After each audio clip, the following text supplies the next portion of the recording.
السلام علیکم ورحمۃ اللہ وبرکاتہ۔ الحمد للہ رب العالمین والصلاة والسلام علی رسولہ الکریم وعلی آلہ وصحبہ اجمعین، اما بعد۔ اعوذ باللہ من الشیطان الرجیم، بسم اللہ الرحمن الرحیم۔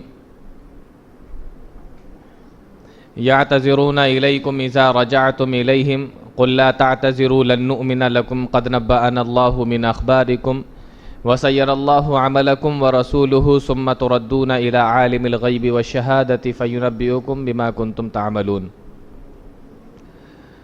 قرآن کریم کے 11ویں پارے سے آج انشاءاللہ کچھ باتیں آپ لوگوں کے سامنے رکھی جائیں گی۔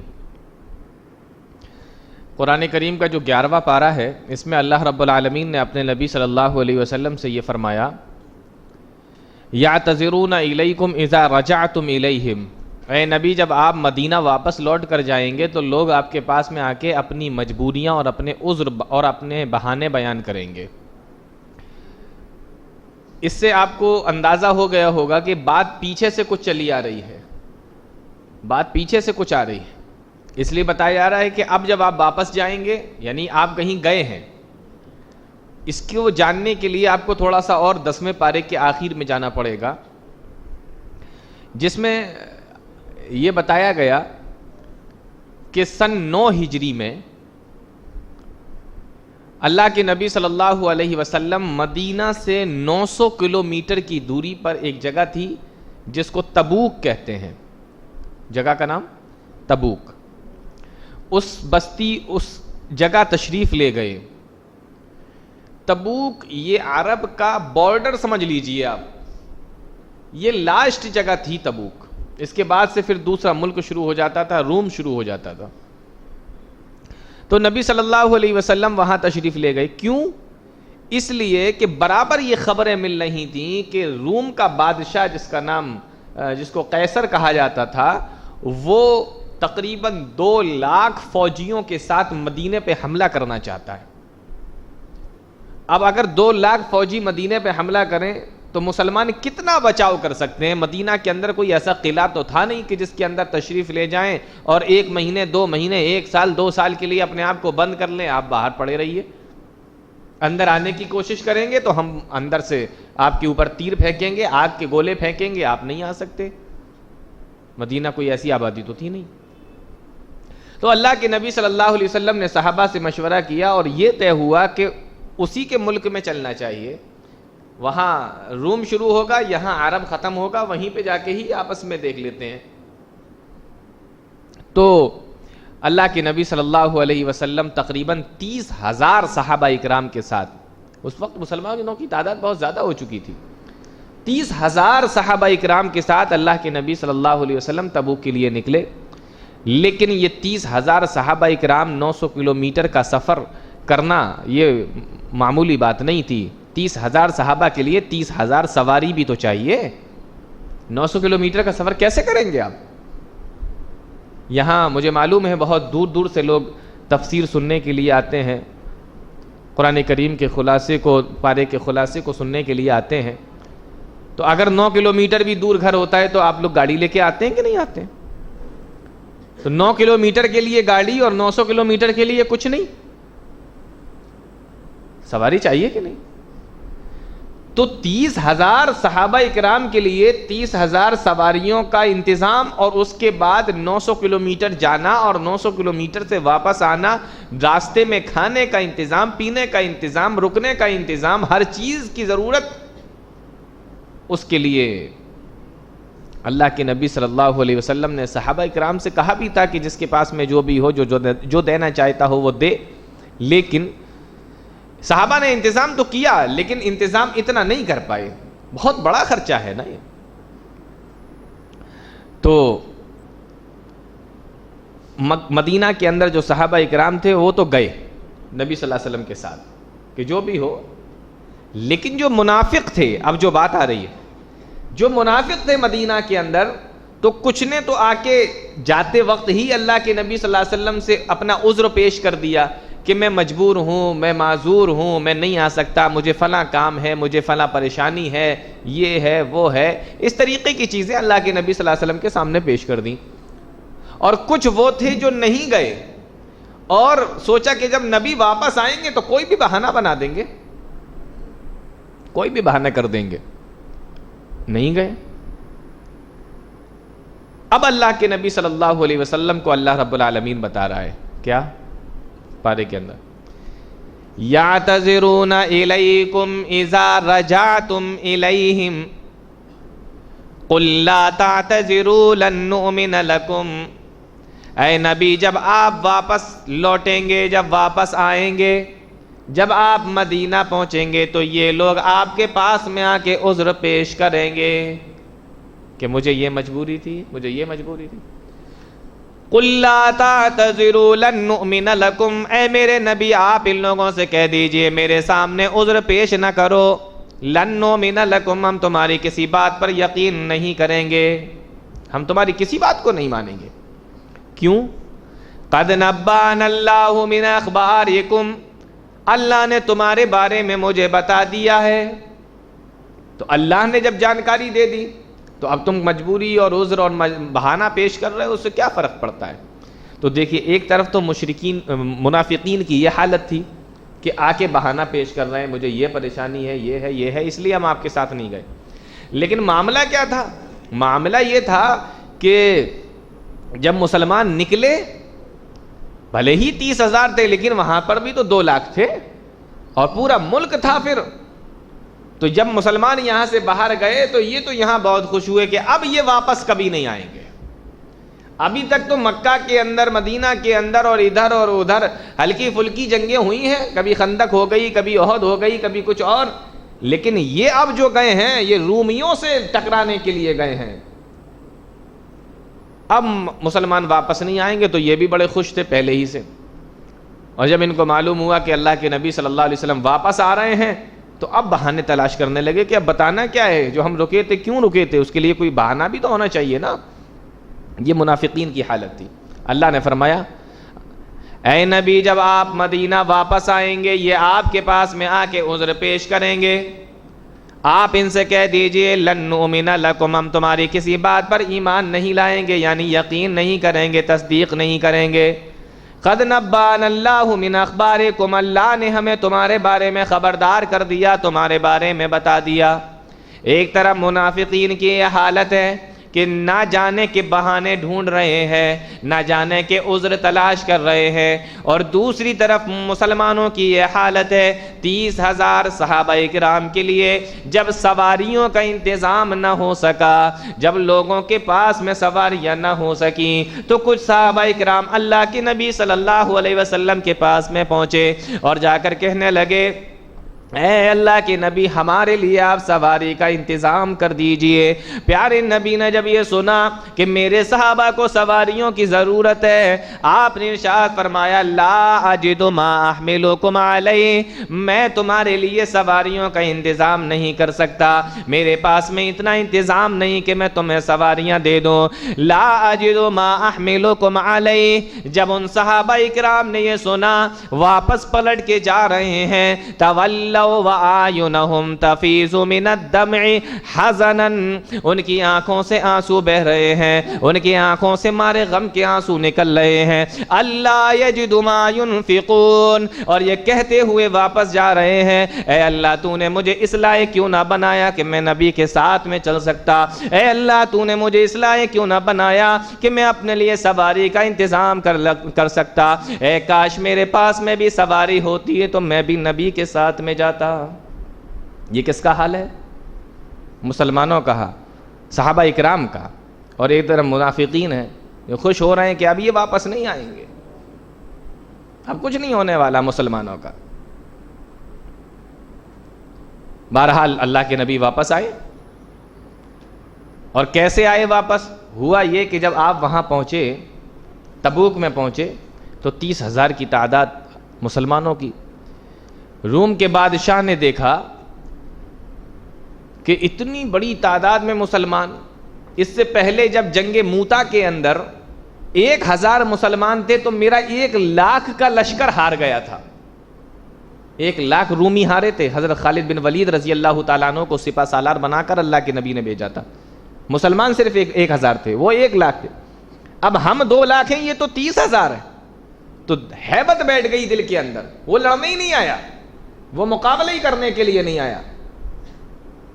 مسلمان اور اللہ کے نبی صلی اللہ علیہ وسلم وہاں پہ 20 دن تک ٹھہرے رہے, 15 دن آنے میں لگے, 15 دن جانے میں لگے. یہ ہمارے تمہارے زمانے کا سفر تو تھا نہیں کہ ادھر صبح بیٹھے شام کو پہنچ گئے, ادھر بیٹھے 2 گھنٹے بعد پہنچ گئے. تو اونٹوں پہ سفر ہے, لمبا سفر ہے, قافلہ ہے, چلا جا رہا ہے, تو وہ تمام معاملے تھے. آپ نبی کریم صلی اللہ علیہ وسلم وہاں سے واپس آئے, تقریباً 50 دن کا پورا یہ آپ کا سفر تھا. تو اللہ رب العالمین نے یہی پارے کی شروعات میں بتایا. اور دیکھیے اس کی آیتوں کو سنیے تب آپ کو سمجھ میں آئے گا. اور کیا فرمایا؟ لن نؤمن لکم قد نبأنا اللہ من اخبارکم. آگے اللہ رب العالمین فرماتا ہے وَسَيَرَ اللَّهُ عَمَلَكُمْ وَرَسُولُهُ ثُمَّ تُرَدُّونَ إِلَىٰ عَالِمِ الْغَيْبِ وَالشَّهَادَةِ. ابھی تو تم عذر پیش کر رہے ہو, مجبوریاں اپنی میرے سامنے پیش کر رہے ہو.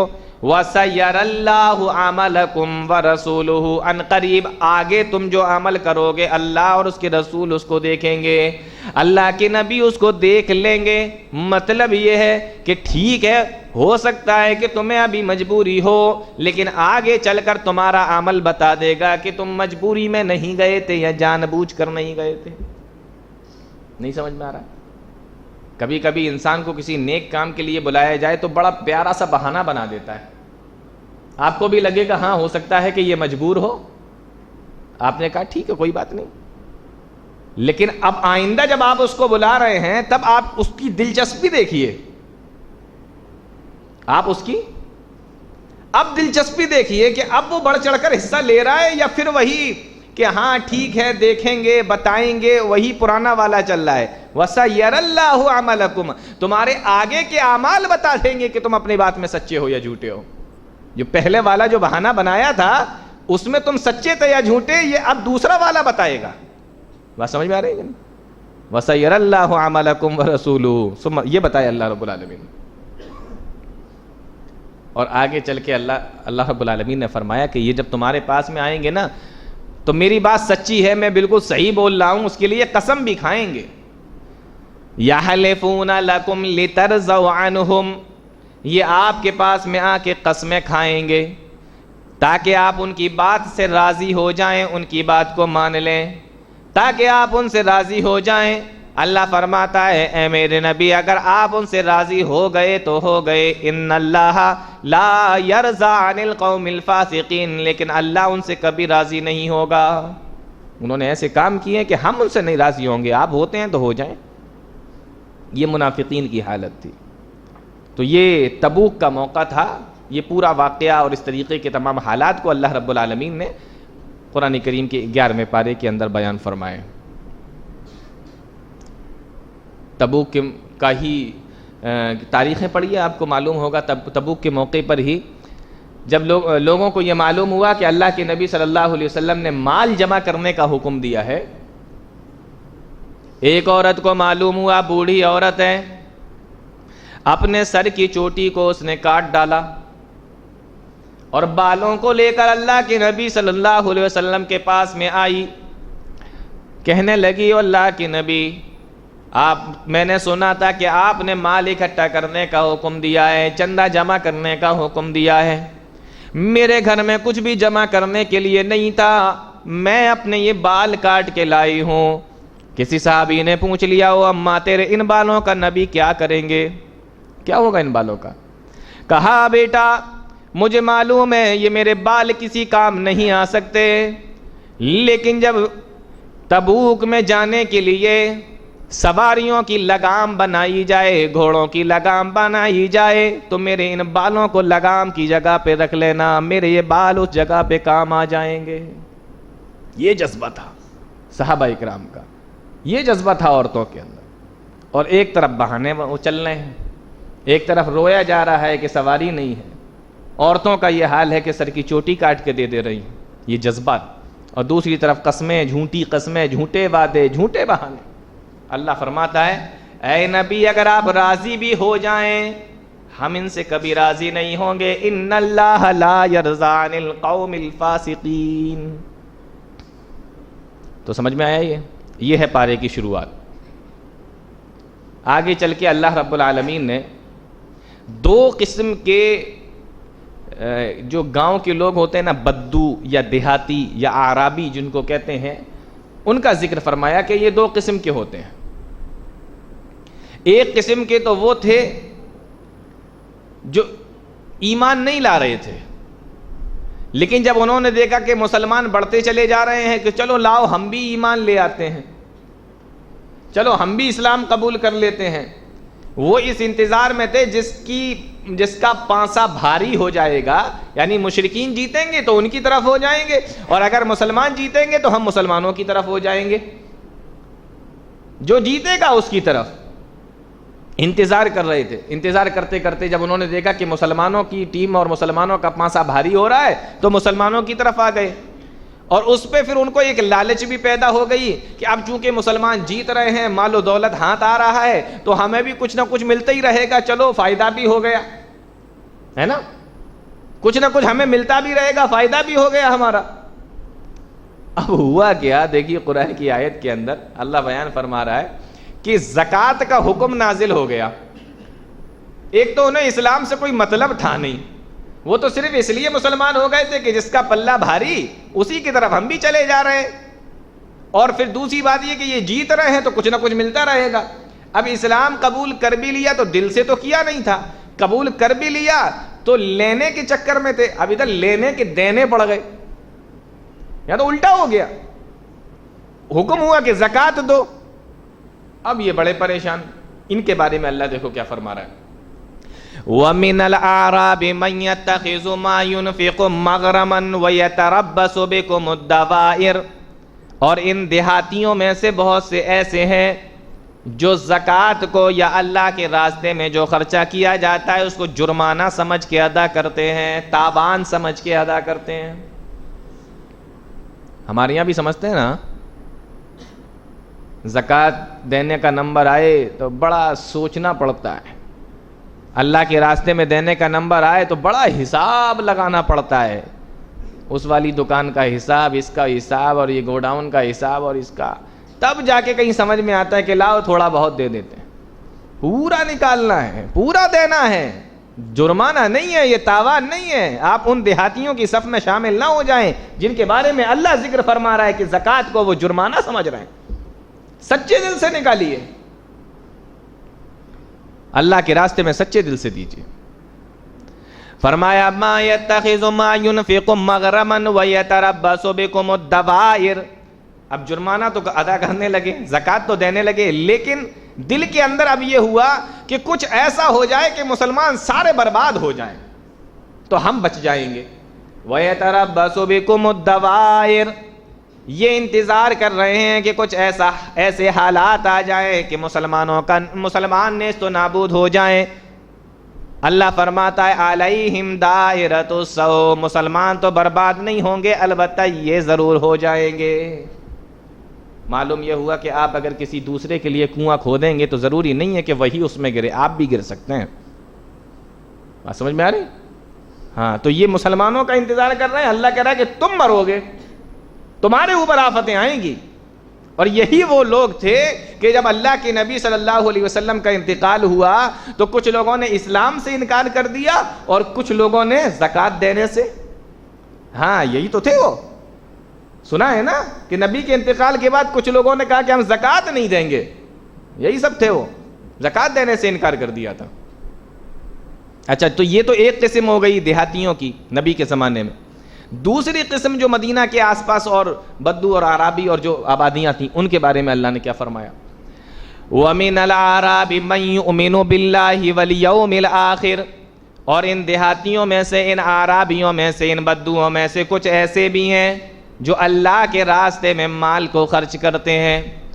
مَن يُؤْمِنُ بِاللَّهِ وَالْيَوْمِ الْآخِرِ وَيَتَّخِذُ مَا يُنْفِقُ، اس لیے خرچ کرتے ہیں قربات عند اللہ، تاکہ اللہ رب العالمین کے وہ قریبی ہو جائیں. وصلوات الرسول، اور رسول کی دعاؤں کے مستحق ہو جائیں. اللہ ان کو اپنا قریبی بنا لے، نبی ان کے لیے دعا کر دیں. اور اللہ نے اپنے نبی سے فرمایا کہ جب یہ لوگ اپنا مال لے کر آیا کریں اللہ کے راستے میں دینے کے لیے تو آپ ان کے لیے دعا کر دیا کرو. الا ان صلاتک سکن لہم، جب آپ ان کے لیے دعا کرتے ہیں نا تو ان کے دل کو بڑا سکون ملتا ہے. کیوں؟ دیکھیے، اگر مال خرچ کر رہے ہیں تو اللہ کے قریبی ہو جا رہے ہیں، دوسرا نبی پھر دعا بھی کر دے رہے ہیں کہ اللہ تو ان پر اپنا سکون، رحمت، برکت نازل فرما، تو ڈبل رحمت کے قریب ہو گئے نا. ایک تو خرچ کرنے کی وجہ سے، دوسرا نبی کی دعا کرنے کی وجہ سے. تو اللہ نے فرمایا کہ آپ ان کے لیے دعا بھی کر دیا کریں. ہاں، تو مال خرچ کرنے سے اللہ کے قریب ہو جاتے ہیں، اور آپ نے جس کو دیا جب اس نے آپ کو دعا دی تو پھر آپ ڈبل رحمت کے مستحق ہو گئے. یہ ہے اللہ کے راستے میں مال خرچ کرنے کا فائدہ. اللہ نے فرمایا ما ينفق قربات عند اللہ وصلوات الرسول، تاکہ اللہ کے یہ قریبی ہو جائیں اور نبی ان کے لیے دعا کر دیں. آگے اللہ رب العالمین بیان فرماتا ہے الا انہا قربۃ لہم، سن لو اللہ نے تمہیں اپنا قریبی بنا لیا، آپ بن گئے اللہ کے قریبی. الا انہا قربۃ لہم، سن لو اللہ نے تمہیں اپنا قریبی بنا لیا. سیدخلہم اللہ فی رحمتہ، اور اللہ نے اپنی رحمتوں کے اندر بھی تمہیں داخل کر لیا. واللہ غفور الرحیم، اور اللہ بخشنے والا ہے، یعنی اللہ نے تمہاری مغفرت بھی فرما دی. مال خرچ کرنے کی وجہ سے اللہ کے قریبی بھی ہو گئے، اس کی رحمتوں میں بھی داخل ہو گئے، مغفرت بھی اللہ نے فرما دی، اور دعاؤں کے مستحق بھی بن گئے. تو ایسے بھی دیہاتی تھے، ایسے بھی لوگ تھے اللہ کے نبی صلی اللہ علیہ وسلم کے زمانے میں. تو یہ سکے کے دو رخ تھے، دو طریقے کے اعرابیوں کا اللہ نے یہاں بتایا ہے. آگے چل کر آپ دیکھیں صحابہ اکرام کی فضیلت بیان کی جا رہی ہے. کیا فرمایا اللہ رب العالمین نے؟ والسابقون الاولون من المہاجرین والانصار الذین اتبعوہم بإحسان. سابقون الاولون من المہاجرین والانصار ایک ٹکڑا آیت کا، والذین اتبعوہم بإحسان آیت کا دوسرا ٹکڑا، اور اس کے بعد جو آخر میں ہے نا رضی اللہ عنہم ورضوا عنہ، یہ ایک الگ ٹکڑا. سابق یعنی سب سے پہلے جو لوگ اسلام لائے، چاہے وہ انصاری ہوں چاہے وہ مہاجر ہوں، چاہے وہ انصار ہوں چاہے وہ مہاجر ہوں، پہلے ایمان لانے والے. اب مفسرین کرام نے بڑے قول لکھے ہیں کہ پہلے ایمان لانے والے لوگ کون ہیں. کچھ لوگوں نے کہا کہ جو لوگ مکہ میں ایمان لائے وہ پہلے ایمان لانے والے، کچھ نے کہا کہ جو لوگ ہجرت سے پہلے ایمان لائے وہ پہلے ایمان لانے والے، کچھ لوگوں نے کہا کہ جتنے بھی لوگ جنگ بدر سے پہلے اسلام لے آئے وہ پہلے ایمان لانے والے مراد ہیں. اس طریقے سے الگ الگ مفسرین نے لکھا ہے. اور ان کے بعد پھر جو اور لوگ ایمان لے کر آئے ان سارے کے سارے لوگوں کے بارے میں اللہ نے کیا فرمایا صحابہ کرام کے تعلق سے، چاہے وہ انصار ہوں چاہے مہاجر ہوں. دیکھیے آیت کو دیکھیں، والسابقون الاولون من المہاجرین والانصار، پہلے ایمان لانے والے انصار و مہاجروں میں سے، والذین اتبعوہم بإحسان، اور پھر ان کے بعد یعنی جنگ بدر تک جتنے لوگ ایمان لائے وہ پہلے ایمان لانے والے تھے، چاہے انصار ہوں چاہے مہاجر ہوں.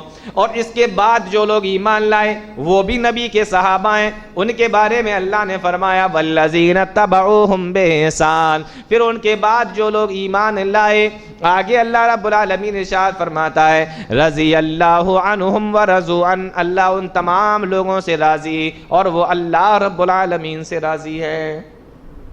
سب کے بارے میں اعلان.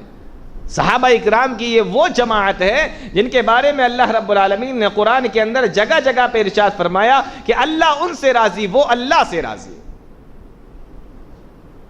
اب یہاں ایک نقطہ بتاؤں آپ لوگوں کو، اس کو غور سے سنیے گا. آج ایک قوم ہے جو اپنے آپ کو شیعہ کہتی ہے، تمام صحابہ کرام کے تعلق سے کہتے ہیں کہ نبی کے انتقال کے بعد یہ سب کے سب مرتد ہو گئے تھے، اسلام سے پھر گئے تھے.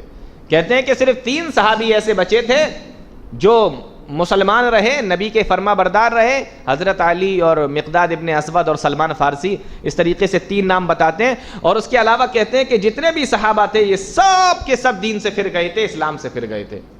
یہ جو جملہ ہے نا, یہ جو ٹکڑا ہے رضی اللہ عنہم ورضوا عنہ, یہ جو ٹائٹل ہے, یہ جو لقب ہے, یہ جو خطاب ہے, یہ جو انعام ہے اللہ رب العالمین کی جانب سے کہ اللہ ان سے راضی ہے, وہ اللہ سے راضی ہیں. آپ بتائیے اللہ عالم الغیب ہے کہ نہیں؟ اللہ غیب کو جانتا ہے کہ نہیں؟ تو اللہ کو تو معلوم تھا نا کہ میں ان کو کیوں کہہ رہا ہوں کہ میں ان سے راضی ہو گیا اور یہ مجھ سے راضی ہو گئے. یہ تو بدلنے والے لوگ ہیں. بات سمجھ میں آ رہی کہ نہیں؟ اللہ کو تو معلوم تھا نا کہ یہ کیا کرنے والے ہیں. اگر آپ کی بات مان لی جائے کہ یہ پھر گئے تھے اسلام سے, تو اللہ کو تو پہلے سے ہی معلوم تھا اور معلوم ہوگا. تو جب اللہ کو معلوم تھا تو پھر اللہ نے یہ کیوں کہا کہ یہ اللہ سے راضی اور اللہ ان سے راضی؟ یہ پوری دنیا کے لیے, قیامت تک کے لیے, جب تک انسان اس دنیا کے اندر باقی ہیں, یہ خطاب کیوں دے دیا گیا کہ یہ اللہ سے راضی ہیں, اللہ ان سے راضی ہے. اگر یہ بدلنے والے لوگ تھے تو نہیں سمجھ میں آئی بات. اللہ کو تو معلوم تھا نا, تو نہیں کہنا چاہیے تھا نا یہ. لیکن اللہ نے کہا کہ ہم ان سے راضی ہیں اور یہ ہم سے راضی ہیں. اور کب تک؟ جب تک قرآن رہے گا, جب تک انسان رہے گا, جب تک قیامت قائم نہیں ہو جائے گی, جب تک یہ الفاظ قرآن کے اندر پڑھا جاتا رہے گا. اس سے پتہ یہ چلا کہ نبی کے بعد کوئی صحابی مرتد نہیں ہوئے, کوئی بھی صحابی اسلام سے نہیں پھرے. اللہ نے ان تمام لوگوں کے بارے میں کہا رضی اللہ عنہم ورضوا عنہ. یہ جملہ بتا رہا ہے. صحابہ اکرام کی فضیلت کو یہاں پہ بیان کیا گیا. اور اسی پارے میں ایک جگہ پہ ایک مسجد کا ذکر آیا ہے جس کو مسجد زرار کہتے ہیں. مسجد زرار, اس کا بھی ایک بڑا دلچسپ منظر ہے, تاریخی پس منظر. مدینہ کے اندر ایک شخص رہا کرتا تھا جس کا نام تھا ابو عامر راہب. یہ آدمی مدینہ میں رہتا تھا اور مدینہ کے اندر لوگ اس کو بہت ہی فوقیت دیتے تھے, فضیلت دیتے تھے, بڑی عزتیں دیا کرتے تھے. لیکن جب اللہ کی نبی صلی اللہ علیہ وسلم مدینہ تشریف لائے تو اس کی دکان بند ہو گئی. تو چاہیے تو یہ تھا کہ یہ نبی کی فرما برداری کرتا, لیکن یہ نبی کے خلاف ہو گیا. جنگ بدر تک تو یہ کچھ نہیں بولا, یہی انتظار کرتا رہا کہ مشرکین مکہ کے حملہ کریں اور مسلمانوں کو نیست و نابود کر دیں. یہ انتظار کرتا رہا. لیکن جب بدر کی جنگ ہوئی تو اس میں دیکھا کہ آئے تو وہ حملہ کرنے کے لیے, لیکن وہ خود ہار کے چلے گئے. اب اس کو لگا کہ یہ تو مسلمانوں کو تو ایک طاقت بنتے جا رہے ہیں. اب اس نے کیا کیا, جنگ بدر کے بعد الگ الگ قبیلوں میں گھومنا, مکہ جانا, یہودیوں کے پاس جانا, ادھر ادھر منافقین کو اکٹھا کرنا, پوری شرانگیزی اس نے کی. اور آپ یقین کیجئے کہ جنگ بدر کے بعد پھر جتنی بھی جنگیں ہوئیں, خندق, احد, حنین اور دنیا بھر کی جتنی بھی جنگیں ہوئی ہیں, ان تمام جنگوں کے اندر یہ شامل رہا اور اس نے خوب سپورٹ کیا مشرکین کو, اور نبی کریم صلی اللہ علیہ وسلم کے خلاف, مسلمانوں کے خلاف سب کو اکٹھا کر کر کے لایا ہے. لیکن اس میں بھی اللہ رب العالمین نے مسلمانوں ہی کو فضیلت اور فتح نصیب فرمائی. جب حنین کی جنگ ہوئی اور حنین میں بھی اس نے دیکھ لیا کہ یہ بھی نہیں مسلمانوں کو ہرا پائے, یہ تو کوئی ہرا ہی نہیں پا رہا ہے. اب اس کی سمجھ میں آ گیا کہ مکہ کے اندر یا مدینہ کے اندر یا عرب کے اندر اب کوئی ایسے لوگ بچے نہیں ہیں جو مسلمانوں کو ہرا دیں, کیونکہ سب لڑکے دیکھ چکے. خندق بھی ہو گئی, بدر بھی ہو گئی, احد بھی ہو گئی اور دوسری جنگیں بھی ہو گئیں, لیکن کوئی ہرا نہیں پا رہا ہے مسلمانوں کو. اب اس نے کیا کہا, اس نے کہا کہ اب ہم دیکھیے جو میں نے پارے کی شروعات میں بات بتائی تھی وہ اب ان دونوں کو جوڑیے تو سمجھ میں آئے گی بات. اس نے کیا کیا, یہ مدینہ چھوڑ کے روم چلا گیا اسی قیصر بادشاہ کے پاس, اور اس کو جا کے بھڑکایا کہ چلو نہیں تو تمہارا ملک بھی خطرے میں آ جائے گا. سمجھ میں آ رہی کہ نہیں؟ جو پارے کی شروعات میں نے بتایا تھا یہ ہے ابو عامر راہب. اس نے جا کے بھڑکایا کہ چلو ورنہ تمہارا ملک بھی خطرے میں آ جائے گا. جب یہ جانے لگا تو اس نے تمام منافقین کو اکٹھا کیا, اور اکٹھا کرنے کے بعد میں کہا کہ دیکھو کوئی ایسی ایک جگہ بنا لو جس میں آ کے جب روم سے لوگ آیا کریں یا کوئی ایسے لوگ آیا کریں جو مسلمانوں کے دشمن ہیں، مسلمانوں کے خلاف ہیں، تو وہ وہاں ٹھہرا کریں، ہم لوگ ان سے مشورہ کیا کریں، وہ ہمیں کچھ بتایا کریں، کوئی ایسی جگہ بنا لو۔ اب وہ ایسی جگہ بنائی گئی اور اس کا نام دے دیا گیا مسجد زرار، مسجد نام دیا گیا، یعنی اسلام کے خلاف جو کام کریں گے وہ مسجد کی آڑ میں رہ کے کریں گے، یا یوں کہہ لو کہ اب جو وہ خلاف کام کرنے والے ہیں وہ مذہب کی آڑ میں کرنے والے ہیں۔ بات نہیں سمجھ میں آئی؟ اس کو ذرا اور غور کیجئے۔ جتنے بھی گندے اور غلط کام ہوتے ہیں عام طور پہ اس کو کیا کیا جاتا ہے؟ مذہبی رنگ دے دیا جاتا ہے، مذہب کا رنگ دے دیا جاتا ہے۔ آپ دیکھیے ہمارے اتنے اس پیارے ملک کے اندر جو فسادات ہوتے ہیں، جو حادثات ہوتے ہیں، کیا ہوتا ہے؟ مذہبی رنگ دے کے آپس میں لڑایا جاتا ہے کہ نہیں لڑایا جاتا؟ تو یہ بہت پرانا ٹائم سے چلا آ رہا ہے کہ پبلک کو اگر بھڑکانا ہو تو مذہب کی آڑ میں رہ کے بھڑکاؤ۔ تو ان منافقین نے کیا کیا؟ ایک مسجد بنائی، اور کام کیا کرنا تھے اس میں؟ بظاہر ایسا لگے گا کہ یار یہ تو مسجد ہے، اس میں تو عبادت ہوتی ہوگی، لیکن کام کیا تھے؟ کام سارے وہ تھے جو اسلام کے خلاف ہوں، مسلمانوں کے خلاف ہوں۔ ان لوگوں نے مسجد تعمیر کی، تیار کی، اور اللہ کے نبی صلی اللہ علیہ وسلم کے پاس آئے، کہا اللہ کے نبی ذرا 2 رکعت نماز پڑھ دیجیے، مسجد شروعات ہو جائے گی۔ ہم لوگ بھی جانتے ہیں نا، مسجد بناتے ہیں تو کسی دوسرے کو بلاتے ہیں، کسی اچھے عالم کو بلاتے ہیں، شروعات کرواتے ہیں۔ یہ بھی آئے اللہ کے نبی صلی اللہ علیہ وسلم کے پاس، پیارے نبی نے فرمایا کہ ابھی تو میں تبوک جا رہا ہوں، وہاں سے جب واپس لوٹیں گے تب دیکھیں گے۔ اللہ کے نبی صلی اللہ علیہ وسلم جب وہاں سے واپس لوٹے تو اللہ رب العالمین نے اپنے نبی کو بتا دیا کہ کیا معاملہ ہے، کیا معاملہ ہے، پورا بتا دیا۔ اللہ کے نبی صلی اللہ علیہ وسلم مدینہ واپس آئے، اور آنے کے بعد دیکھو کیا ہوا، قرآن بیان کرتا ہے وَالَّذِينَ اتَّخَذُوا مَسْجِدًا ضِرَارًا وَكُفْرًا وَتَفْرِيقًا بَيْنَ الْمُؤْمِنِينَ وَإِرْصَادًا لِمَنْ حَارَبَ اللَّهَ وَرَسُولَهُ مِنْ قَبْلُ، جن لوگوں نے مسجد کو اس لیے بنایا تاکہ وہ مسجد بنانے کے بعد مسلمانوں کو نقصان پہنچائیں، وَكُفْرًا، اور ان کے درمیان میں کفر کو پھیلائیں، وَتَفْرِيقًا بَيْنَ الْمُؤْمِنِينَ، اور مسلمانوں کو آپس میں لڑا دیں یا مومنوں کے درمیان میں اختلاف پیدا کر دیں، وَإِرْصَادًا لِمَنْ حَارَبَ اللَّهَ وَرَسُولَهُ مِنْ قَبْلُ، یا اللہ اور اس کے رسول کے خلاف جو بھی آدمی ہے اس کو کوئی پناہ کی جگہ مل جائے، ٹھہرنے کی جگہ مل جائے۔ اس لیے ان لوگوں نے مسجد کو بنایا ہے اللہ کے نبی۔ وَلَا يَحْلِفُنَّ إِنْ أَرَدْنَا إِلَّا الْحُسْنَى، اب یہ آپ کے پاس میں آئے ہیں کہ چل کے 2 رکعت نماز اس کے اندر پڑھا دیجئے، اور کھا بھی یہ قسم رہے ہیں، کہہ کیا رہے ہیں؟ وَلَا يَحْلِفُنَّ إِنْ أَرَدْنَا إِلَّا الْحُسْنَى، اے اللہ کے نبی ہم قسم کھا کر کہتے ہیں ہمارے بھلائی کے علاوہ کوئی اور دوسرا میرا ارادہ نہیں ہے، یہ مسجد ہم نے اس لیے تعمیر کی ہے۔ اللہ فرماتا ہے لَا تَقُمْ فِيهِ أَبَدًا، اے میرے نبی کبھی بھی آپ اس مسجد کے اندر نماز پڑھانے کے لیے کھڑے نہ ہو جانا، کبھی آپ اس میں نماز پڑھنے کے لیے نہ جانا۔ اللہ نے پورا ارادہ بتا دیا۔ اللہ کے نبی صلی اللہ علیہ وسلم نے اس مسجد میں آگ لگوا دی، پوری مسجد کو جلا کے برابر کر دیا گیا۔ جو بھی انہوں نے بنائی تھی کھجور کے درختوں سے اور یہ اور وہ اس طریقے سے، ہمارے تمہارے سیمنٹ والی مسجدیں تو تھی نہیں اس ٹائم، کھجور کا ستون لگا دیا، پتے اوپر لگا دیے، وہی سب مسجد تیار ہو جاتی تھی۔ پیارے نبی نے اس میں آگ لگوا دی۔ کیا پتہ چلا کہ جس مسجد کے اندر اختلاف کی باتیں کی جائیں، جس مسجد کے اندر مسلمانوں کو لڑانے کی باتیں کی جائیں، جس مسجد کے اندر اللہ اور اس کے رسول کے خلاف بات کی جائے، نہ تو اللہ اس کو مسجد ماننے کے لیے تیار ہے، نہ جناب محمد الرسول اللہ صلی اللہ علیہ وسلم اس کو مسجد ماننے کے لیے تیار۔ آپ بنائیے خوب مسجد، باتیں کرتے ہیں اختلاف کی، نہیں ہوتی آج مسجدوں میں اختلاف کی باتیں، مسلمانوں کو لڑانے کی باتیں، اللہ اس کو مسجد ماننے کے لیے بھی تیار نہیں، اللہ کے نبی صلی اللہ علیہ وسلم بھی اس کو مسجد ماننے کے لیے تیار نہیں۔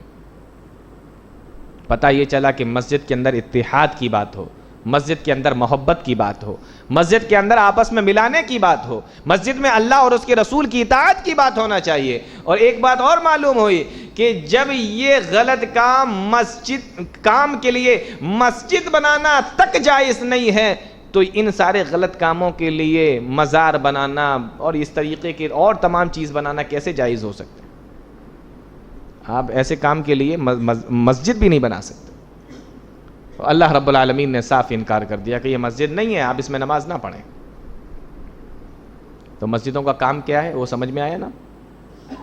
آگے چلیے, اللہ رب العالمین نے اسی پارے کے اندر اپنے مومن بندوں کی 9 خوبیاں بیان فرمائی ہیں, 9 صفات بیان فرمائی, 9 خوبیاں. کون کون سی ہیں وہ ذرا گن لیجئے بس. التائبون العابدون الحامدون, توبہ کرنے والے ہوتے ہیں. عابدون, عبادت کرنے والے ہوتے ہیں. اللہ کی مومن بندے کون ہیں؟ التائبون العابدون الحامدون, توبہ کرنے والے ہوتے ہیں, عبادت کرنے والے ہوتے ہیں. الحامدون, اللہ کی تعریفیں کرنے والے ہوتے ہیں. الصائحون, روزہ رکھنے والے ہوتے ہیں. کتنی ہو گئی؟ 4 ہو گئی نا. التائبون العابدون الحامدون الصائحون. 5ویں نمبر پہ اللہ رب العالمین نے بیان فرمایا الراکعون, رکوع کرنے والے ہوتے ہیں. الساجدون, سجدہ کرنے والے ہوتے ہیں. اس کے بعد اللہ فرماتا ہے الآمرون بالمعروف, بھلائیوں کا حکم بھی دیتے ہیں میرے مومن بندے. والناہون عن المنکر, اور بری باتوں سے منع کرنے والے بھی ہوتے ہیں. 8 ہو گئی نا. والحافظون لحدود اللہ, اور اللہ نے جو حدود بنا دیے ہیں, اللہ نے جو لمٹ بنا دی ہے, اللہ نے جو قیود بنا دیے ہیں, والحافظون لحدود اللہ, اس کی حفاظت کرنے والے ہوتے ہیں. اللہ نے جو حد بنا دی عقائد میں, اعمال میں, اخلاق میں, شادی میں, بیاہ میں, نکاح میں, سفر میں, حضر میں, ہر جگہ جہاں جہاں جو لمٹ, جو حد, جو قید اللہ نے رکھ دی اس کو کراس نہیں کرتے. والحافظون لحدود اللہ کا یہ مطلب, یہ ہے اللہ کے مومن بندوں کی 9 خوبیاں. اور اس کے بعد اللہ رب العالمین نے ایک عقیدے کی بات بتائی. کیا بتایا؟ کہ ما کان للنبی والذین آمنوا ان یستغفروا للمشرکین, کسی نبی کے لیے یا کسی بھی مومن کے لیے, ایمان والے بندے کے لیے مناسب نہیں ہے کہ وہ کسی مشرک کے لیے مغفرت کی دعا کرے. ولو کانوا اولی قربا, گرچہ وہ مشرک اس کا قریبی رشتہ دار کیوں نہ ہو. پتہ یہ چلا کہ مشرک کے لیے مغفرت کی دعا نہیں کر سکتے. اللہ رب العالمین نے منع فرمایا. مکہ کی سرزمین اللہ کے نبی صلی اللہ علیہ وسلم کو معلوم ہوا کہ چچا کی طبیعت بہت زیادہ خراب ہے. اور چچا بھی کون؟ جنہوں نے 8 سال کی عمر میں اپنے بھتیجے کی انگلی پکڑی اور 40 سال تک جو انگلی پکڑ کے اپنے ساتھ میں چلاتے رہے, وہ چچا آج بستر پہ لیٹے ہوئے ہیں. مکہ والوں نے ستایا تو چچا نے ساتھ دیا, مکہ والوں نے پریشان کیا تو چچا نے ساتھ دیا. یہاں تک کہ مکہ والوں نے جب تمام مسلمانوں کا بائیکاٹ کر دیا تو چچا مسلمان نہ ہونے کے باوجود بھی اللہ کے نبی صلی اللہ علیہ وسلم کے ساتھ 3 سال تک پہاڑوں میں زندگی گزار کے آئے. اتنا ساتھ دینے والے آج بستر پہ لیٹے ہوئے, سر کے بال سفید ہو گئے, داڑھی کے بال بھی سفید ہو گئے, آنکھوں کے اوپر یہ جو بال ہوتے ہیں یہ بھی سفید ہیں. 80 سے زیادہ سال کی عمر ہو چکی ہے. اللہ کے نبی صلی اللہ علیہ وسلم دوڑے دوڑے اپنے چچا کے پاس آئے اور دیکھا اپنے چچا کی حالت قریب الموت ہے, موت کا وقت قریب ہے. اپنے چچا کے پاس کان اپنے منہ کو چچا کے کان کے پاس میں لے جا کے کہنے لگے یا عمی قل لا الہ الا اللہ کلمتن اشہد لک بہا عند اللہ. اے میرے چچا میرے کان میں ہی کلمہ پڑھ دو, میں کل قیامت کے دن اللہ کے سامنے گواہی دوں گا کہ میرے چچا نے اپنے انتقال سے پہلے کلمہ پڑھ لیا تھا. چاہتے ہیں کہ کلمہ پڑھ لیں. ادھر یہ معاملہ ہے, ادھر موت کا وقت قریب ہے. ابو جہل بھی کھڑا ہوا ہے, مکہ کا ایک دوسرا سردار عبداللہ ابن امیہ بھی کھڑا ہوا ہے. کہنے لگا او ابو طالب ساری زندگی تو تم اپنے باپ دادا کے دین پر چلتے رہے، کیا آخری وقت میں اپنے باپ دادا کے دین کو چھوڑ کر چلے جاؤ گے؟ کیا آخری وقت میں اپنے باپ دادا کے دین سے منہ پھیر لو گے؟ ادھر اللہ کی نبی برابر کلمے کی تلقین کر رہے ہیں، کلمے کے بارے میں کہہ رہے ہیں، اور ادھر برابر ابو جہل یہی کہتا جا رہا ہے، کیا تم اپنے باپ دادا کے دین کو چھوڑ دو گے؟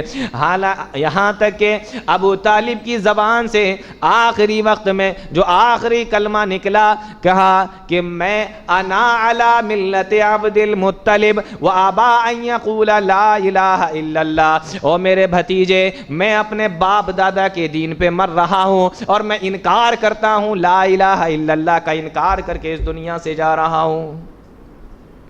یہ ابو طالب کی آخری وقت کے حالات، میں انکار کرتا ہوں لا الہ الا اللہ کا، اور میں انا علی ملت عبد المطلب، میں عبد المطلب کے دین پہ مر رہا ہوں۔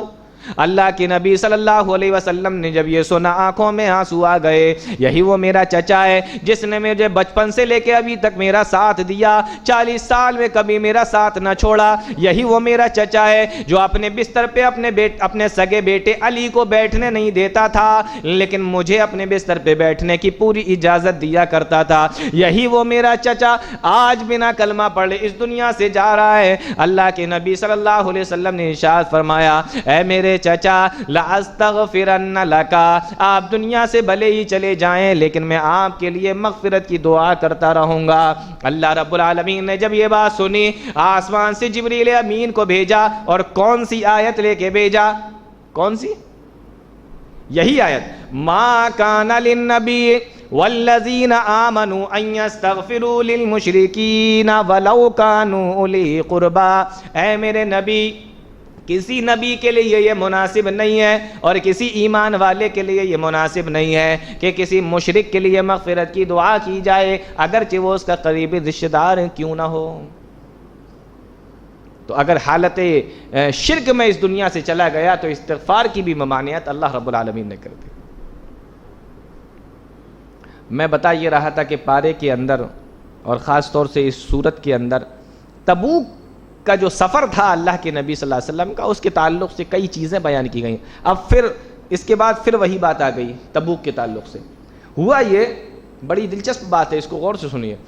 ہوا یہ کہ اللہ کے نبی صلی اللہ علیہ وسلم جب اپنے ساتھیوں کو لے کر گئے تو منافقین جتنے تھے وہ تو پیچھے رہ گئے، لیکن 3 مسلمان بھی ایسے تھے جو پکے سچے مسلمان تھے، صحابی تھے نبی کے، لیکن وہ کسی نہ کسی مجبوری یا کسی وجہ سے وہ پیچھے رہ گئے۔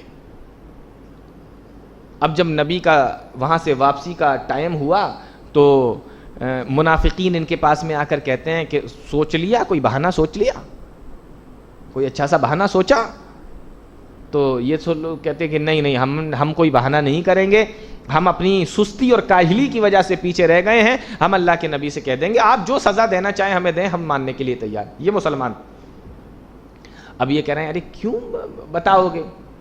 نہیں تو کیا ضرورت ہے بتانے کی، کوئی بہانہ کر دو۔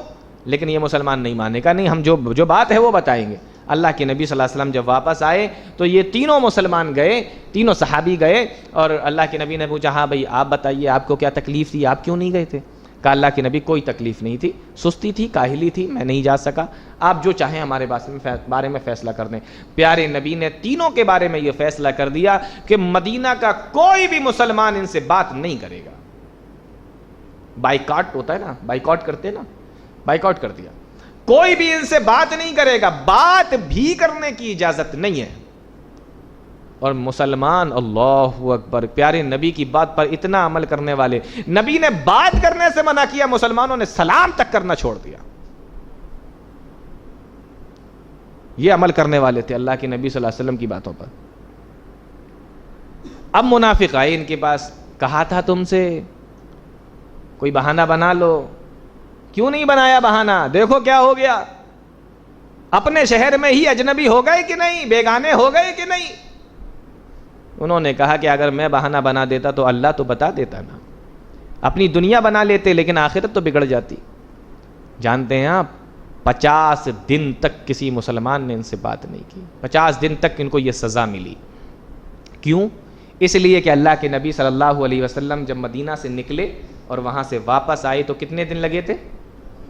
ہاں، تو 50 دن تک ان کا بائیکاٹ کہ تم سے کوئی بات نہیں. یہاں تک کہ جب 30 یا 40 دن ہو گئے تو اس میں پھر یہ بھی حکم ملا کہ اب بیوی بھی بات نہیں کر سکتی، بیوی بھی بات نہیں کر سکتی. تو یہ جو ایک تو کعب ابن مالک تھے صحابی رسول، باقی 2 اور صحابی تھے. تو یہ دونوں صحابی چونکہ بوڑھے تھے، کعب بن مالک جوان آدمی تھے، تو یہ دونوں بزرگ کی بیویاں اللہ کے نبی کے پاس آئیں اور کہا کہ بہت بوڑھے ہیں، کمزور ہیں، بیمار رہتے ہیں، اللہ کے نبی مجھے اجازت دیجئے کہ میں ان کی خدمت کرتی رہوں. اللہ کے نبی صلی اللہ علیہ وسلم نے فرمایا کہ ٹھیک ہے چلو تم خدمت کر دیا کرو. کسی نے کعب بن مالک، کسی منافق نے کعب بن مالک سے کہا، یا کسی انسان نے کسی نے کہا کہ تم بھی چلے جاؤ اللہ کے نبی صلی اللہ علیہ وسلم کے اپنی بیوی کو بھیج دو، وہ بھی اجازت مانگ لے. تو کعب بن مالک نے کہا کہ نہیں، میں تو جوان آدمی ہوں، میں نہیں بھیج سکتا، میں اپنے سارے کام خود کر سکتا ہوں، میں کیوں بھیجوں اللہ کے نبی صلی اللہ علیہ وسلم کے بعد بیوی کو. بہرحال اس طریقے سے انہوں نے بڑی مشکل کے 50 دن گزارے. اول تو کوئی بولتا نہیں، دوسری بات اللہ کے نبی ناراض، یہ کیا کم بڑی بات تھی، اور تیسری بات یہ کہ کوئی ان سے بات چیت کرنے کے لیے تیار نہیں. تو ایسے کر کے 50 دن گزارے. کعب بن مالک کہتے ہیں کہ جب میں نماز پڑھتا تھا مسجد نبوی کے اندر تو پیارے نبی مجھے دیکھتے تھے، مجھے اندازہ ہوتا تھا، آپ نماز پڑھ رہے ہیں، آپ کے سامنے کوئی بیٹھا ہے تو اندازہ ہو جاتا ہے. اور کعب بن مالک کہتے ہیں کہ جیسے ہی میں اللہ کے نبی کی طرف منہ گھماتا تھا تو پیارے نبی اپنا منہ پھیر لیتے تھے. اس سے پتہ یہ چلا کہ اللہ کے نبی صلی اللہ علیہ وسلم ناراض تھے، لیکن وہ ناراضگی نہیں ہے جو ہمارے یہاں چلتی ہے. ہم تو پورا منہ بھی پھیرتے ہیں، دل بھی پھیرتے ہیں، ہر چیز پھیر لیتے ہیں اس انسان سے جس سے ناراض ہوتے ہیں. یہ وہ ناراضگی نہیں تھی. کعب بن مالک کہتے ہیں 50 دن پورے کیے، اللہ رب العالمین نے ایک آیت نازل فرمائی اور کہا کہ ہم ان سب کو معاف کرتے ہیں، پھر سب کی توبہ قبول کی. کعب بن مالک نے کہا کہ میں نے جھوٹ نہیں بولا نبی کے پاس میں آ کے، اور مجھے لگتا ہے کہ اللہ نے اس سچ بولنے کا یہ بدلہ عطا فرمایا کہ قیامت تک کے لیے قرآن کریم کے اندر میری توبہ کو بیان فرما دیا. یہ سچ بولنے کا فائدہ ہے. علیکم بالصدق، پیارے نبی نے فرمایا سچائی کو لازم پکڑ لو، ان الصدق یہدی الی البر وان البر یہدی الی الجنہ، یہ سچائی آپ کو جنت میں لے جائے گی. تو یہ 3 صحابہ اس طریقے سے یہ پھر سورت ختم ہو جاتی ہے. تبوک کا معاملہ بھی یہیں پر ختم ہو جاتا ہے. پھر دوسری سورت شروع ہوتی ہے. اس سورت کا نام سورہ یونس ہے. اس کے اندر کئی چیزیں اللہ رب العالمین نے بیان فرمائی. میں 1-2 چیزیں آپ لوگوں کو بتاتا ہوں. جب اللہ کے نبی صلی اللہ علیہ وسلم قرآن کریم پڑھ کر لوگوں کو سناتے تھے تو دیکھیے وہ پورا معاملہ کیا ہوتا تھا، وہ قرآن کے انداز میں سنیے. وَإِذَا تُتْلَى عَلَيْهِمْ آيَاتُنَا بَيِّنَاتٍ، جب ان لوگوں کے سامنے قرآن کریم کی آیتوں کو پڑھ کر سنایا جاتا ہے، ان کے سامنے قرآن کی آیتیں رکھی جاتی ہیں. قال الذین لا یرجون لقاءنا بقرآن، تو جن لوگوں کو اللہ سے ملنے کا، اللہ سے ملاقات کرنے پر یقین نہیں ہے، یعنی آخرت کے دن پر ایمان نہیں ہے، وہ کیا کہتے ہیں، ائت بقرآن غیر ھذا او بدل، ہم اس قرآن کو نہیں مانیں گے، اس کے بدلے دوسرا قرآن لے کر آؤ، یا یہی قرآن رہنے دو لیکن اس کے اندر تھوڑی سی چینجنگ کر دو، اس کے اندر تھوڑی سی ترمیم کر دو، رد و بدل کر دو. یا تو قرآن بدل دو یا قرآن کے اندر سے کچھ آیتیں حذف کر دو. اس دور کے اندر جو مطالبہ تھا وہ مطالبہ آج تک ختم نہیں ہوا. آج اسلام کو بدلنے کی بات کی جاتی ہے کہ نہیں کی جاتی؟ قرآن کی کچھ آیتوں کو قرآن کے اندر سے نکالنے کی بات کی جاتی ہے کہ نہیں کی جاتی؟ قرآن کی جو قانون ہیں ان کو بدلنے کی بات کی جاتی ہے کہ نہیں؟ کہ چور کا ہاتھ کاٹ دیا جائے، نہیں یہ تو ایک ظلم ہو جائے گا، یہ تو ایک بربریت ہے، یہ سب نہیں ہونا چاہیے قرآن کے اندر. آج ہو رہا ہے کہ نہیں ہو رہا ہے؟ بدلا آج بھی کوششیں کی جا رہی ہیں قرآن کو بدلنے کی. اس دور کے اندر بھی یہی مطالبہ کیا گیا تھا کہ قرآن کو بدلو، قرآن کی آیتوں کو بدلو. آج بھی محنت چل رہی ہے، آج بھی یہی مطالبے بار بار کیے جاتے ہیں کہ قرآن کے اندر ترمیم کرو، قرآن کے اندر رد و بدل کرو. تو اللہ نے فرمایا کہ وہ لوگ یہ بات کہتے ہیں کیونکہ ان کو یقین نہیں اللہ رب العالمین سے ملاقات کرنے کا اور اللہ رب العالمین سے ملنے کا. آگے چل کے اللہ رب العالمین نے ایک اور بڑی پیاری بات بیان فرمائی، اس کو بھی آپ سن لیجئے. اللہ رب العالمین نے بیان فرمایا هو الذی یسیرکم فی البر والبحر، وہی وہ ذات ہے جو تم کو خشکی میں چلاتا ہے اور پانی کے اندر، تری کے اندر بھی چلاتا ہے. یعنی جو تم چلتے ہو وہ اللہ ہی چلا رہا ہے، چاہے تم خشکی میں چلو، سفر کرو، یا پانی کے اندر. هو الذی یسیرکم فی البر والبحر حتی اذا کنتم فی الفلک، یہاں تک کہ جب تم کشتی میں سوار ہوتے ہو. وَجَرَيْنَ بِهِمْ بِرِيحٍ طَيِّبَةٍ، اور ہوا بھی بڑی پیاری ہوتی ہے. یعنی جہاں تمہیں کشتی کو لے کر جانا ہے ہوا بھی اسی کے مطابق کشتی کو لے کر چل رہی ہوتی ہے. فَرِحُوا بِهَا، تو تم لوگ اس سے خوش ہو جاتے ہو. اچانک پھر کیا ہوتا ہے؟ رِيحٌ عَاصِفٌ، پھر تیز و تند ہوائیں چلنے لگتی ہیں، سمندر کے اندر طوفان آ جاتا ہے. وَجَاءَتْهَا بِهَا رِيحٌ عَاصِفٌ، جب طوفان آ جاتا ہے تو تم سارے کے سارے لوگ کیا کرتے ہو؟ سب کے سب مل کر اللہ رب العالمین کو خالص پکارنے لگتے ہو. وَجَاءَهُمُ الْمَوْجُ مِنْ كُلِّ مَكَانٍ وَظَنُّوا أَنَّهُمْ أُحِيطَ بِهِمْ، اور تم یہ گمان کر لیتے ہو، یقین کر لیتے ہو کہ اس کے اندر سے تو تمہیں صرف وہی نکال سکتا ہے. انہم احیط بہم دعوا اللہ مخلصین لہ الدین، تو تم اللہ رب العالمین کو خالص پکارنے لگتے ہو. پھر تمہارے بت تمہارے کام نہیں آتے، تمہارے معبود تمہارے کام نہیں آتے، تم صرف اللہ کو پکارتے ہو. یہ کس کے بارے میں بتا رہا ہے اللہ رب العالمین؟ اس دور کی بات چل رہی ہے کہ جب کوئی پانی کے جہاز اور یہ الیکٹرانک اور اس طریقے کی چیزیں نہیں ہوتی تھیں، ہوا کے ذریعے کشتی چلا کرتی تھی. تو جب پھنستے ہو تو اللہ کو پکارتے ہو خالص.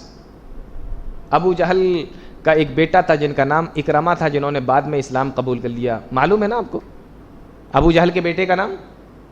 حضرت اکرمہ. یہ اسلام لائے تھے، بہت پکے سچے مسلمان تھے، لیکن کب لائے؟ مکہ فتح ہونے کے بعد، اس سے پہلے نہیں. اور اپنے باپ ابو جہل کے ساتھ بہت مرتبہ مسلمانوں سے لڑنے گئے، لیکن فتح مکہ کے موقع پر اسلام لائے. لیکن اسلام لائے کیسے وہ سنیے آپ. جب مسلمان مکہ کے اندر آئے، اکرمہ اپنی جان بچانے کی خاطر بھاگ کھڑے ہوئے، کہیں مسلمانوں کے ہاتھے چڑھ گئے تو قیدی بنا لیے جائیں گے. ساری زندگی تو ہم مسلمانوں سے لڑتے رہے ہیں. تو یہ وہاں سے بھاگ کھڑے ہوئے اور مکہ سے چل کر جدہ آئے، اور جدہ میں ایک کشتی کے اوپر ناؤ کے اوپر سوار ہو گئے اور کہا کہ جتنی جلدی ہو سکے مجھے یہاں سے پار کرا دو، یہاں سے لے کر چلو. کشتی لے کر چلی اور بھی سواری بیٹھی ہوئی ہے. راستے میں طوفان آ جاتا ہے، کشتی ڈاواڈول ہونے لگتی ہے. وہ ملاح جو کشتی کو چلا رہا تھا کہنے لگا دعوا اللہ مخلصین لہ الدین، یہاں تمہیں کوئی نہیں بچا سکتا، صرف ایک اللہ کو پکارو، اسی اللہ رب العالمین کو پکارو، اس کے علاوہ کوئی تمہیں بچا نہیں سکتا. سمندر میں ڈوبنے سے آج تمہاری کوئی حفاظت نہیں کر سکتا. تو سارے لوگوں نے تو پکارا، لیکن اکرمہ جو اس کشتی میں سوار تھے دماغ کی نسیں کھل گئیں، دل کو بھی اللہ نے کھول دیا. سوچنے لگے کہ ارے جس اللہ کی کو پکارنے کی یہ ملاح آج بات کر رہا ہے اسی کی طرف تو جناب محمد الرسول اللہ صلی اللہ علیہ وسلم پچھلے 20 سال سے بلا رہے ہیں. آج تک میری یہ بات سمجھ میں کیوں نہ آئی کہ جو رب، جو اللہ مجھے سمندر میں بچا سکتا ہے، جو سمندر میں میری حفاظت کر سکتا ہے، وہ خشکی میں میری حفاظت کیوں نہ کرے گا؟ آج تک میری سمجھ میں کیوں نہیں آیا؟ اس سے کہنے لگے کہ بھائی مجھے اتار دے. سمندر تھم گیا تو کہا کہ مجھے واپس لے چل، مجھے اتار، مجھے وہیں پہنچا، تجھے جو قیمت چاہیے قیمت لے لے. وہ واپس اتار کے گیا، اللہ کے نبی صلی اللہ علیہ وسلم کے پاس پہنچے اور اسلام قبول کر لیا. تو فرمایا کہ اس دور کے مشرکوں کا حال یہ تھا کہ جب سمندر میں پھنسا کرتے تھے تو ایک اللہ رب العالمین کو خالص پکارا کرتے تھے. لیکن آج ہمارے یہاں کے مسلمان ان سے بھی زیادہ گئے گزرے ہیں. آج بھی بابا یاد آتے ہیں، اللہ یاد نہیں آتا. ہم لوگوں نے اپنی حالت بنا رکھی ہے. اس وقت بھی اللہ یاد نہیں. ہمارے بابا بابا بچا لو، بابا بچا لیں گے، اللہ بچائے گا، بابا بچائیں گے. یہ ہم لوگوں نے اپنی حالت بنا لی. تو اللہ رب العالمین کے اوپر آپ یقین کیجئے، اس کی توحید پر ایمان لائیے. ایک بات اور بتا کے بات ختم کرتا ہوں. اللہ رب العالمین نے پارے کے آخر میں فرعون کے ڈوبنے کا واقعہ بیان کرا. یہ پہلے میں بتا چکا ہوں, لیکن وہ کیسے ڈوبا اور ڈوبنے کے وقت حالت کیا تھی, اب وہ آگے کی بات اس سے کنیکٹ کر کے اب اس کو ذرا دیکھیے. اللہ فرماتا ہے وَجَاوَزْنَا بِبَنِي إِسْرَائِيلَ الْبَحْرَ, جب بنی اسرائیل نکل گئے, فَأَتْبَعَهُمْ فِرْعَوْنُ وَجُنُودُهُ بَغْيًا وَعَدْوًا, اور پیچھے سے فرعون اپنے لشکر کو لے کر آیا. اللہ رب العالمین نے پانی کو ملنے کا حکم دے دیا. حَتَّى إِذَا أَدْرَكَهُ الْغَرَقُ, یہاں تک کہ جب وہ سمجھ گیا کہ اب تو میں ڈوب جاؤں گا, یہاں تک کہ اس کے ڈوبنے کا وقت قریب آ گیا, آواز لگاتا ہے آمنت انہ لا الہ الا الذی آمنت بہ بنو اسرائیل, میں بھی اس اللہ پر ایمان لاتا ہوں جس پر بنو اسرائیل ایمان لائے. جو بنی اسرائیل کا رب ہے میں بھی اسی اللہ کے اوپر ایمان لاتا ہوں. آمنت بہ بنو اسرائیل. اللہ نے آواز لگائی الآن وقد عصیت قبل وکنت من المفسدین, آج اپنے سامنے موت کو دیکھ کر اسلام لا رہے ہو, آج اپنے سامنے موت کو دیکھ کر ایمان قبول کر رہے ہو, یہاں تک کہ ساری زندگی تمہاری اسلام کے خلاف گزری ہے, مسلمانوں کے خلاف گزری ہے, اللہ کے خلاف گزری ہے, آج قبول نہیں کیا جائے گا. معلوم یہ ہوا کہ جب موت کا وقت قریب آ جاتا ہے پھر اسلام اور ایمان قبول نہیں ہوتا, توبہ قبول نہیں ہوتی. اللہ نے فرمایا کہ جو بھی توبہ کرنا ہے ابھی کر لو, موت کے فرشتے سامنے نظر آ رہے ہیں, اے اللہ مجھے معاف کر دے, نہیں مانا جائے گا.